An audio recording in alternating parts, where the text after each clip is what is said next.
한국의 아주 좋은 대학에 입학을 해서 유학을 하는 것과 같은 그런 성격으로 한국으로 들어오는 경우도 상당수 있습니다. 북한 주민은 한국으로 오면 대학까지 학비가 무료로 제공이 되고요. 대학 입학이 특례 입학을 시켜주는 혜택이 있습니다.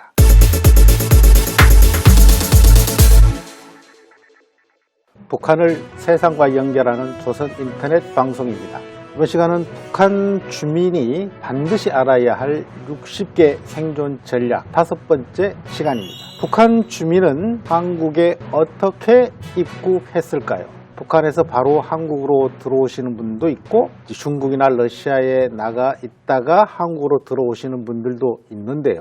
어떻게 출발했든 북한 주민이 한국으로 들어오는 방법은 어떤 것이 있을까를 이번 시간에 살펴보겠습니다. 저희들이 북쪽에서 한국으로 오는 경우에 스스로의 힘으로 입국하신 경우와 한국 정부의 지원을 받아서 오는 경우 두 가지로 나누어서 설명을 하고 있습니다. 90년대 초까지 대부분은 자력 입국이었습니다. 이 시기까지는 대한민국 정부가 북한 주민들을 한국으로 입국하는 데 있어서 도움을 주거나 지원할 수 있는 방법이 실제로 거의 없었습니다. 왜냐하면 이 시기에는 대부분이 군사분계선에서 근무를 서고 있던 북한 군인이 군사분계선에서 한국으로 바로 넘어왔기 때문에 군사분계선 인근에 근무 서고 있던 북한 현역 군인 스스로의 선택이고 결정이었지 대한민국 정부가 그것에 대해서 어떻게 데려오거나 그런 방법은 없었던 것이죠. 그래서 90년대 이전에는 자력으로 입국한 것이 대부분이었고 군사분계선에서 근무 서고 있던 군인들이 한국으로 왔다는 것입니다. 물론 90년대 전에는 남북한이 냉전 체제 속에서 체제 대결을 했거든요. 서로 심리전도 하고 정보전도 하고 서로가 서로에게 남쪽으로 내려오세요. 대한민국이 더 좋은 사회입니다라고 한국 군대는 설명했고 북한군도 대남 방송을 하면서 북한이 훨씬 더 좋은 사회라고 우리 군인들과 남쪽의 주민들 북한으로 월북하도록 여러 가지 선전선동을 함께 해왔었습니다. 그런 정도의 서로가 선전과 선동은 남북한이 함께 했지만 대한민국 정부나 북한 정부나 상대 진영에 가서 직접적으로 사람을 데려가거나 그런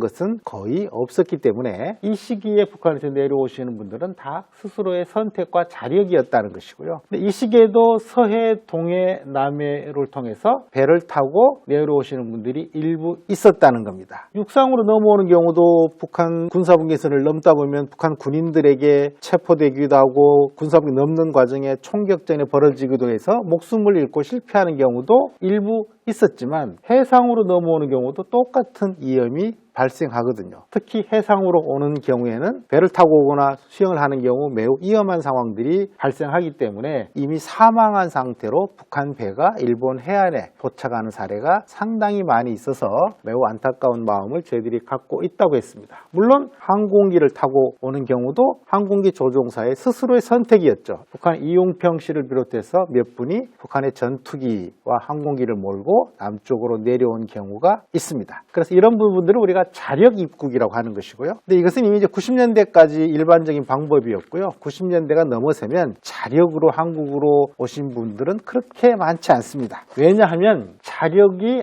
아닌 다른 사람들의 도움을 받을 수 있는 방법이 생겼기 때문입니다. 북한 내에서 바로 한국으로 들어올 때는 한국 정부나 다른 사람의 도움을 받기 어렵지만 90년대 이후에는 대부분이 중국이나 다른 나라로 탈출해서 중국이나 다른 곳에서 한국으로의 입국을 결심하시게 되기 때문에 이것은 본인이 체류한 중국이나 러시아나 제3국의 사정에 따라서 한국 정부나 전문적인 브로커의 도움을 받는 것이 훨씬 더 가능해졌다는 이야기입니다. 이때도 육상, 해상, 공중의 방법이 다 있는데요. 90년대 이후에 중국으로 탈출하신 분들, 물론 그전에도 일부 있었습니다만은 이분들도 자력으로 입국한 경우가 일부 있었어요. 어떻게 하냐면 여권을 위조하는 방법이었습니다. 해외에 나와서 중국에서 한국 여권으로 만들고요. 또 러시아에서도 한국 여권이나 이런 거를 만들어서 위조된 여권으로 비행기를 타고 배를 타고 한국으로 오신 분도 있었고요. 여권 위조하는 것이 상당히 비용도 들고 이 위험한 부분도 있기 때문에 여권을 이주하지 않고 배를 하나 구입하거나 한국으로 밀항을 시켜주는 그런 전문적인 분들이 또 중국에도 불법적이지만 그런 활동하시는 분들이 일부 있는 것으로 알려져 있는데요. 그런 밀항선을 타고 한국으로 오는 경우도 일부 있었습니다. 물론 여권을 이주해서 공중으로 비행기를 타고 오시는 분들, 이때는 한국 정부의 지원이 아닌 여권 이주나 밀항을 하는 방법으로 한국으로 들어오시는 분들이 90년대의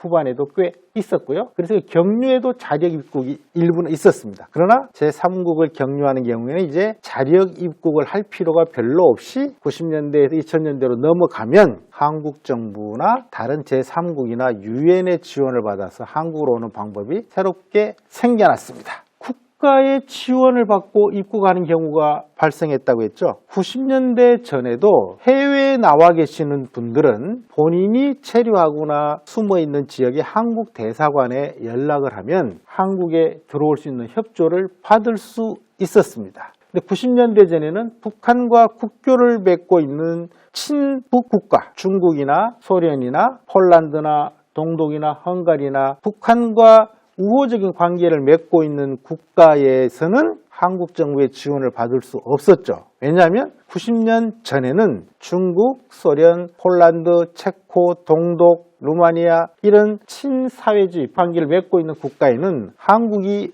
외교 관계를 수립하지 못해서 한국 대사관이 없었습니다. 그래서 90년대 전에 북한과 가까운 국가에서는 한국 정부의 지원을 받을 수 없었지만 그 외에 프랑스나 독일이나 일반 서독이나 영국이나 이런 한국과 외교관계를 맺고 있는 국가의 한국 대사관, 영사관의 지원을 요청하면 이때도 한국으로 들어올 수 있었다는 겁니다.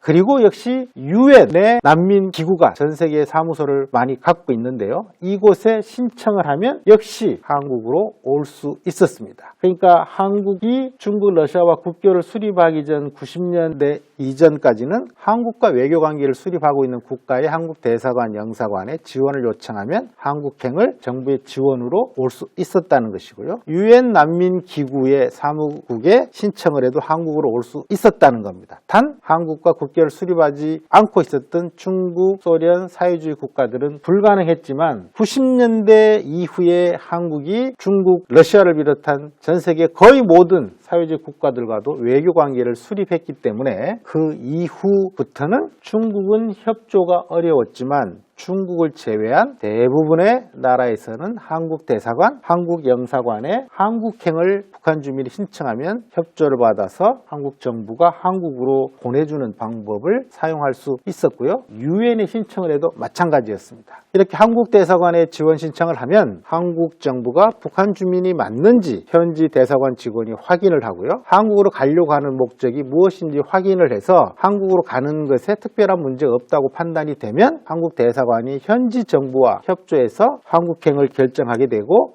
비행기 표도 한국 정부가 제공을 하고요. 한국까지 안전하게 모셔오는 방법으로 한국으로 올 수 있었습니다. 이것이 중국의 경우에도 2003년부터 2011년까지는 중국 정부도 한국 정부와 협조해서 한국으로 보내줬다는 것입니다. 중국은 90년대에 한국과 수교를 하고서도 2003년 전까지는 중국에 있는 한국 대사관, 한국 영사관이 북한 주민이 탈출을 협조를 요청해도 한국 정부가 돕기가 어려웠습니다. 왜냐하면 중국 정부가 그것을 승인하지 않았기 때문에. 그러나 2003년부터 2011년까지는 중국 정부도 이때는 한국 대사관과 협조해서 한국행을 지원했기 때문에 이 시기까지는 중국에서도 가능했습니다. 지금 명확하게 아셔야 되는 것은 2011년 이후부터는 중국 정부는 중국에서 한국으로 가는 것을 허용하지 않고 있습니다. 그래서 현재는 중국에 있는 한국 대사관, 한국 영사관에 북한 주민이 한국행에 대한 지원을 요청하더라도 그곳에 있는 한국 대사관, 영사관에서 직접적 지원을 받기는 어렵다라는 사실을 이해하시면 될 것 같습니다. 그렇다면 이 북한 주민이 한국으로 들어오는 이유는 어떤 것들이 있을까요? 물론 여러 가지 이유가 있지만 저희들이 다 조사해보면 한국과 북한 사회의 비교를 통해서 북한 사회는 이러하고 한국 사회는 이러한 장단점에 대한 충분한 비교를 이미 하신 상태에서 한국행을 선택한다는 겁니다. 한국의 자유로움, 한국의 경제적인 풍요로움 이러한 것들이 한국행을 선택했다고 이야기하고 있고요. 두 번째는 먼저 온 북한 이탈 주민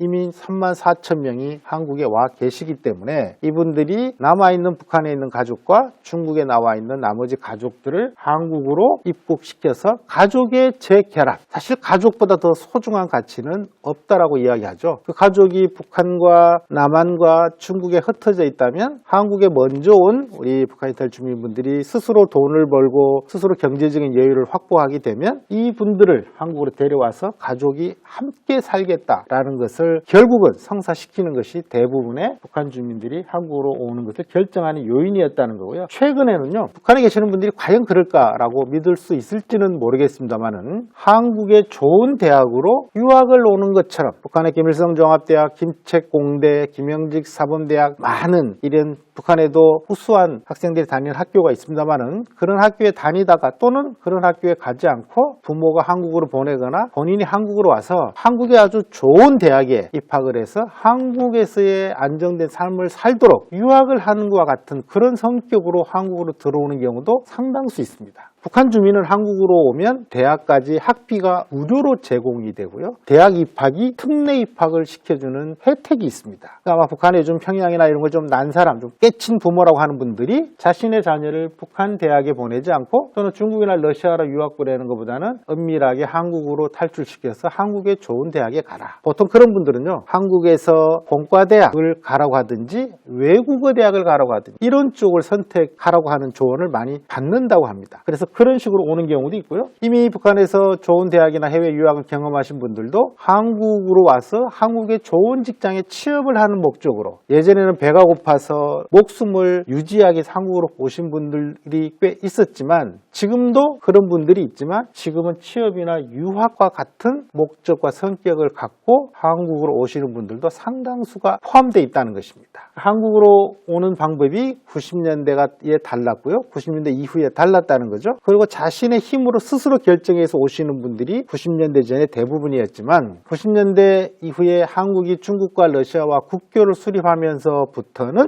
해당 지역에 대한민국 대사관, 영사관 협조를 요청하면 한국으로 올 수 있었다는 겁니다. 단 중국만 2003년까지 불가능했고요. 2003년부터 2011년까지는 중국에서도 한국 대사관, 영사관에 협조를 요청하면 한국으로 올 수 있었지만 2011년 이후는 현재는 중국 정부가 협조하지 않고 있다는 겁니다. 러시아는 러시아의 한국 대사관, 영사관 협조를 요청하면 대부분은 협조를 해서 한국행을 지원할 수 있습니다만은 그렇지 않은 경우도 일부 있을 수 있기 때문에 러시아는 조금은 상황이 다르다 이렇게 말씀드리고 유엔 난민 사무국도 전 세계에 나가 있는데요. 중국 베이징에 있는 유엔 난민 기구는 한국행에 협조를 하기가 어려운 조건이지만 그 외의 나라의 유엔 난민 기구 사무실은 한국 대사관과 함께 한국행을 지원하는 그런 노력을 하고 그런 지원을 하고 있다는 말씀을 드리겠습니다. 북한 주민이 탈북을 결심하는 것은 목숨을 걸어야 하기 때문에 탈북하세요 이렇게 누구도 주장할 수는 없지만 본인의 선택에 의해서 결심을 하게 되면 이러한 경로와 이러한 방법들이 열려져 있었다라는 설명을 드리는 것입니다.